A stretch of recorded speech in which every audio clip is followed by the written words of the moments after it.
¿Qué puede significar la captura de Santiago Martín Rivas? ¿Qué luces puede dar a muchas muertes a manos del Grupo Colina no esclarecidas? En los casos más emblemáticos, Cantuta, Barrios Altos, pero hay muchos más, inclusive algunos que recién se empiezan a conocer. Se ha dicho que Santiago Martín Rivas era el jefe operativo del Grupo Colina, pero ¿y quién? El jefe intelectual. Se ha dicho que no podía haber trabajado solo, que necesariamente tiene que haber recibido las órdenes de Vladimiro Montesinos y siquiera la anuencia del presidente de la República. ¿Se puede probar esto? Vamos a conversar con dos personas que conocen mucho sobre el tema.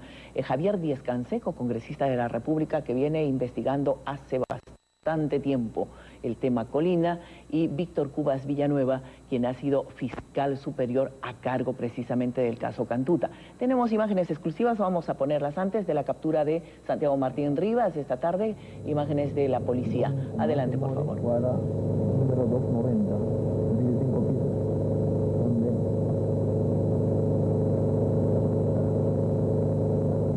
la parte posterior del edificio ubicado en el Jirón More, donde casi en su totalidad se aprecian luz.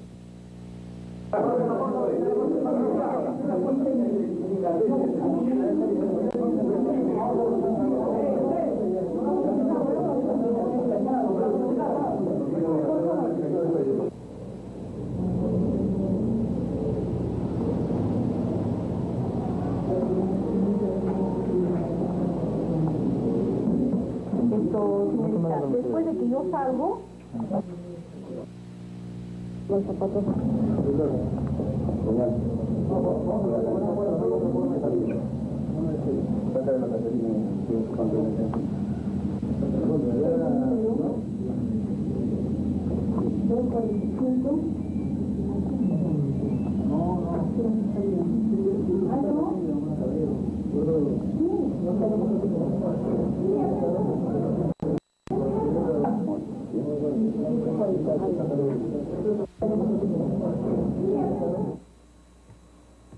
Doctor Díez-Canseco, ¿qué le ha parecido esta captura en la tarde de Santiago Martín Rivas? Buenas noches.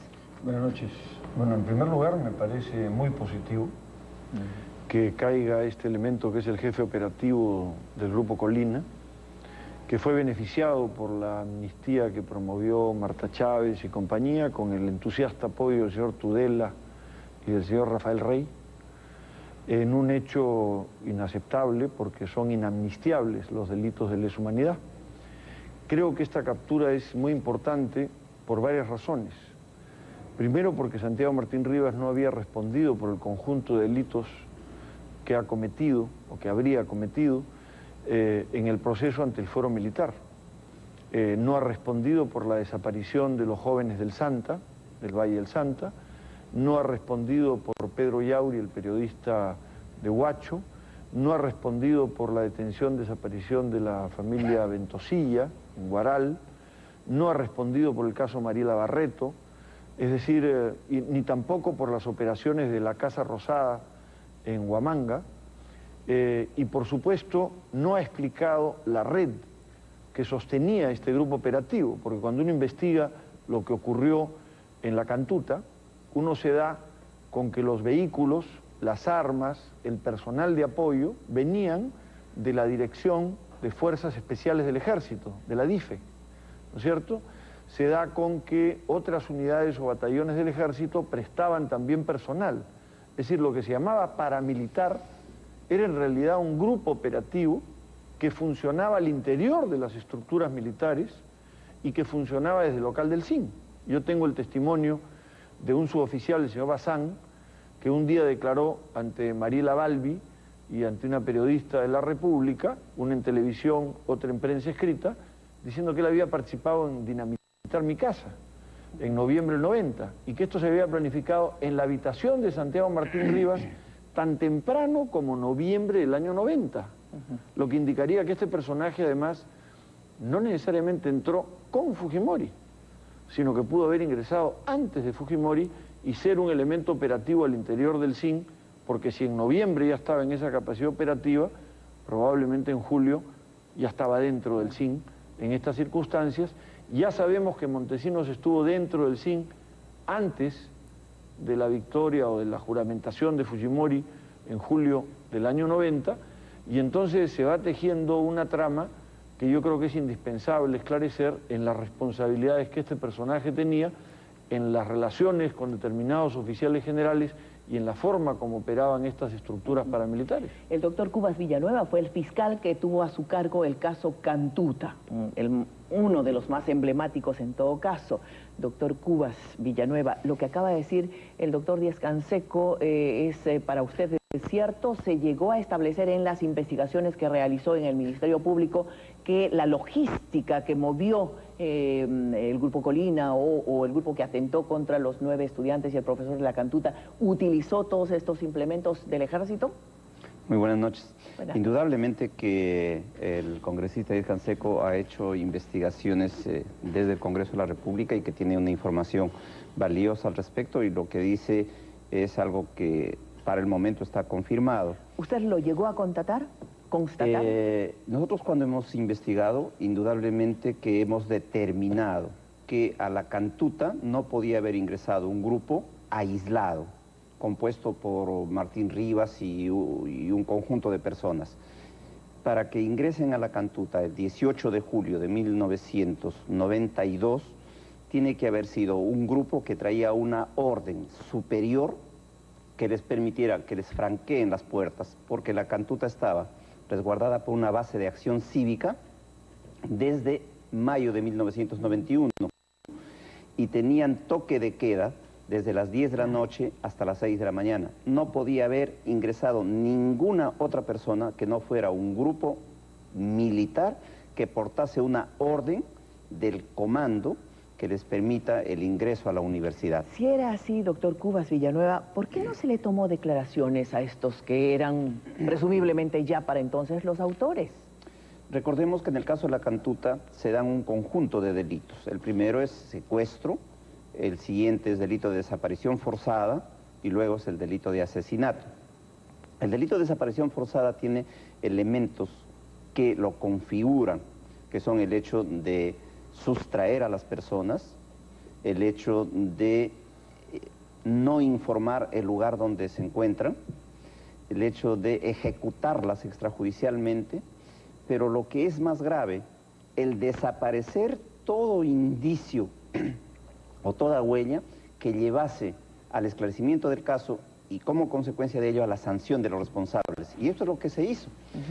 En consecuencia, ¿no le permitieron investigar en consecuencia? ¿No le permitieron tomarles las declaraciones a los autores? Cuando nosotros comenzamos la investigación y avanzamos y teníamos suficientes evidencias que el caso había sido cometido por elementos de las fuerzas de seguridad, y cuando la presión pública nacional e internacional determinan que el gobierno ya no pusiera demasiados obstáculos para continuar la investigación, solicitamos que nos permitieran el ingreso al cuartel Bolívar, donde estaban detenidos Martín Rivas y Pichiclingue, para tomar las declaraciones. Y no nos permitieron. Finalmente sacaron una resolución del fuero privativo militar sosteniendo de que ellos estaban sujetos a investigación y que cualquier intento de realizar alguna diligencia era una interferencia en la autonomía de la jurisdicción militar. Le impidieron entonces tomarle las declaraciones. ¿Usted en ese tiempo sintió que podía investigar o que algo entorpecía el trabajo, doctor Cubas? Hubo un entorpecimiento del trabajo desde el primer momento. ¿Le ha sorprendido la presencia de Humberto Jara junto con Martín Rivas? Me ha llamado la atención. Y el momento que he escuchado la noticia he recordado un hecho que lo voy a referir. El mes de agosto pretendía hacer una información para la opinión pública respecto a los avances de la investigación. Y esto lo comenté con la fiscal de la Nación, sosteniendo de que yo podía coordinar la posibilidad de una conferencia de prensa y que se hiciera de conocimiento. Me dio su aceptación. Blanca Nélida Colán. La doctora Colán. Pero ese mismo día, al pocos momentos, me hizo llamar a su oficina y me dijo que no me preocupara y me dio unos números telefónicos del señor Humberto Jara. que era en ese momento director de Panorama. De Panorama Panamericana Televisión, que coordinara con él y que él iba a estar a cargo de la entrevista. Y ella misma tomó el teléfono, lo llamó, coordinó con él y se encargó de hacer la entrevista. Y le hicieron una entrevista a usted. Entrevista. Debe haber sido esta entrevista el 20 o 22 de agosto. Del año 1993. 93. Hablaba hace unos instantes el congresista Díaz Canseco de qué temprano ocurrieron estos nexos, estas relaciones. Estábamos hablando del 90 y el 93 también ya había una nítida relación. El 91, cuando yo ya había investigado el espionaje telefónico, descubrimos una carta de recomendación de Fujimori al comandante general del ejército proponiendo el ascenso de determinados elementos. Claro. Ahí estaba el nombre de Roberto Guamán Azcurra y de otros elementos que habíamos identificado nosotros vinculados al espionaje telefónico. Y habían otros nombres que no sabíamos quiénes eran. Pero no había ocurrido todavía ni Barrios Altos ni Cantuta. No, pero ¿sabe quiénes eran los otros? Los otros eran Santiago Martín Rivas, Pichilingüe, etcétera, que no aparecían en nuestra investigación sobre espionaje telefónico. Aparecía Roberto Guamán Azcurra y los otros, pero estos nombres para mí eran desconocidos. Después nos vamos a enterar, cuando viene el tema de la matanza de Barrios Altos y de la Cantuta, yo recibo información sobre quiénes habían intervenido y comenzamos a recomponer y viene el golpe el 5 de abril, que elimina los archivos. Entonces, el rol de Fujimori está tan definido tempranamente, desde el año 91, promoviendo el ascenso del Grupo Colina y del grupo vinculado a espionaje telefónico. Sobre esto me parece que Marta Chávez ha dicho que esto es una falacia, que no habían ocurrido los hechos que estamos comentando, Cantuta, Barrios Altos, y por tanto mal podría haber sabido el señor Fujimori que estos señores eran delincuentes. Pero del espionaje telefónico sabía perfectamente Fujimori, porque él recibía informes diarios del espionaje telefónico. Esto lo revelan diversos elementos de información. Y promueve el ascenso de estos, por lo menos, infractores. De los del espionaje telefónico, más este grupo, que yo no entendía quiénes eran. Y luego aparece claro el tema, ya a partir del 92-93, cuando estos nombres comienzan a aparecer vinculados al tema del Grupo Colina. Debo hacer una pausa. Al retornar quisiera que me dijeran si a partir de la captura de Santiago Martín Rivas se puede establecer la responsabilidad puntual de Fujimori, un poco ya acaba de decir el congresista Díaz Canseco, y por supuesto de Vladimiro Montesinos. Y Hermosa Ríos. Y algunos otros, por supuesto. Vamos a la pausa. ¿Qué es posible establecer a propósito del arresto de Santiago Martín Rivas? Conversamos unos instantes más con el congresista Javier Díaz Canseco y el exfiscal Cubas Villanueva. Estaba diciendo que es posible establecer responsabilidades puntuales de Montesinos y de Fujimori con esta captura. Yo creo que sí. Creo que está claro que Santiago Martín Rivas vivía en el CIN y tenía íntima vinculación con Montesinos. Creo que está clara las recomendaciones de Fujimori para el ascenso de estos personajes, que era un grupo operativo muy íntimo, muy cercano.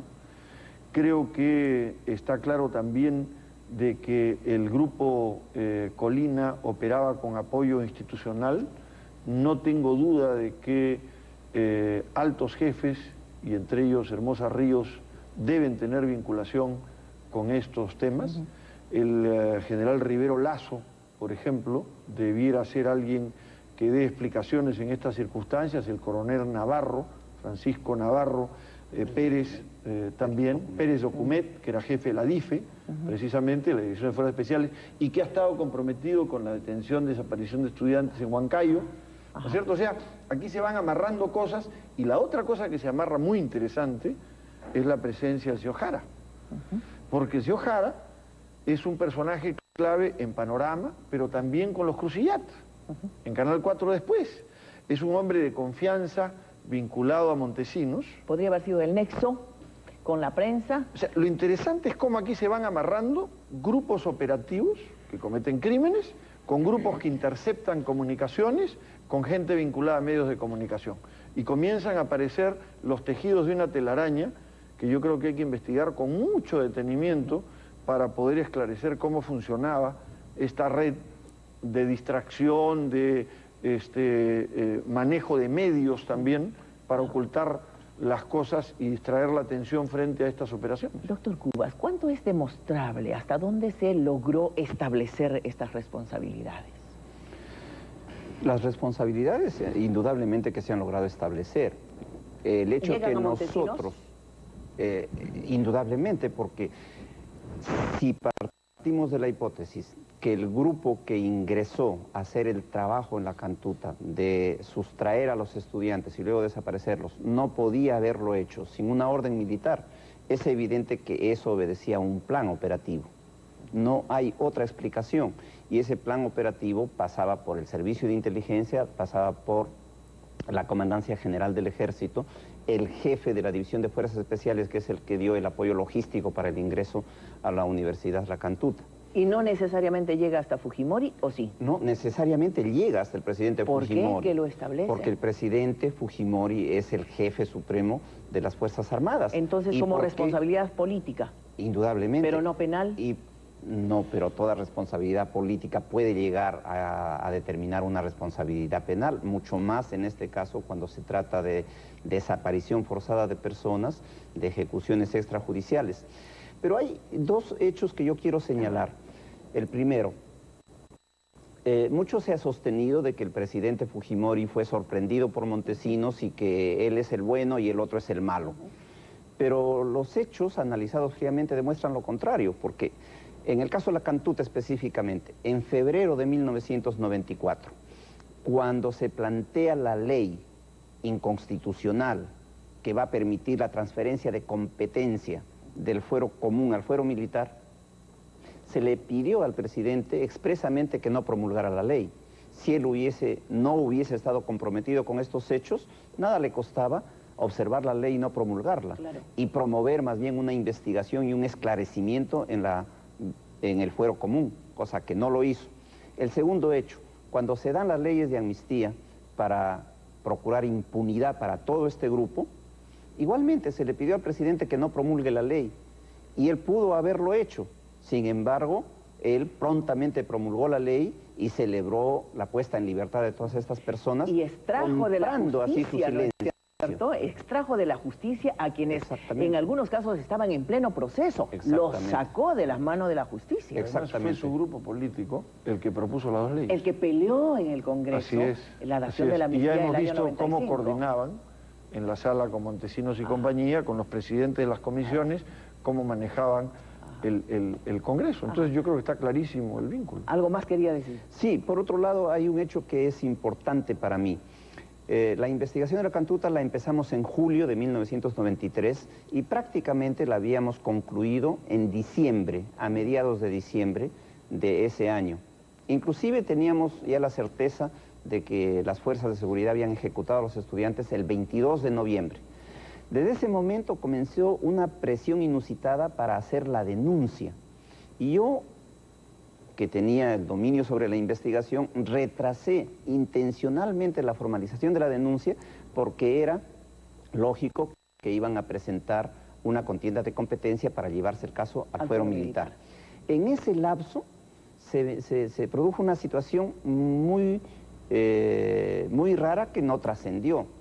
Los miembros del Grupo Colina que estaban detenidos en el cuartel Simón Bolívar estaban presionando para que se solucionara lo más rápido su situación, de lo contrario ellos hablaban y decían toda la verdad.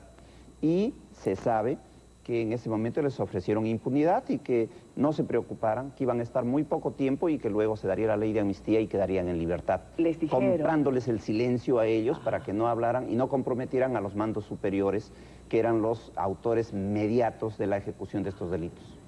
Cosa que se supo efectivamente, cosa que pasó, porque así ocurrieron los hechos, exactamente, ¿no? Estuvieron un año y un poquito más en cárceles doradas, además. ¿No es cierto? Todo el proceso posterior es un proceso en el cual les pagan su sueldo, todo camina con regularidad. Santiago Martín Rivas hubiera podido ser capturado hace mucho tiempo si simple y llanamente hacía un seguimiento al tema de cómo cobraba su sueldo. Claro. Y eso solo sale en el último periodo. Lo que indica... No, y estamos hablando de ahora, porque el sueldo lo ha seguido cobrando mes tras mes. Claro, por eso la declaración del procurador Ronald Gamarra que se diga quiénes encubrían esto es vital. Porque es muy fácil hacer un seguimiento, si es que uno tenía interés en hacerlo, y si es que uno sabía que él seguía cobrando. De acuerdo, de acuerdo. Muchas gracias por estar con nosotros. Muy buenas noches. Esperemos gracias. que en esta ocasión el esclarecimiento nos dé todas las luces que tiene que darnos, ¿no? Ojalá.